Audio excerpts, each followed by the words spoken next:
Chapter 6. When 6 months later the engagement of Miss Hildegard Moncrief to Mr. Benjamin Button was made known, I say made known, for General Moncrief declared he would rather fall upon his sword than announce it. The excitement in Baltimore society reached a feverish pitch. The almost forgotten story of Benjamin's birth was remembered and sent out upon the wings of scandal in picaresque and incredible forms. It was said that Benjamin was really the father of Roger Button, that he was his brother who had been in prison for 40 years, that he was John Wilkes Booth in disguise, and finally that he had 2 small conical horns sprouting from his head.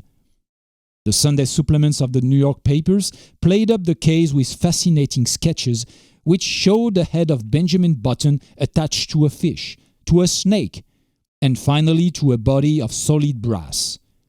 He became known, journalistically, as the Mystery Man of Maryland. But the true story, as is usually the case, had a very small circulation. However, everyone agreed with General Moncrief that it was criminal for a lovely girl who could have married any beau in Baltimore to throw herself into the arms of a man who was assuredly 50. In vain, Mr. Roger Button published his son's birth certificate in large type in the Baltimore Blaze. No one believed it. You had only to look at Benjamin and see.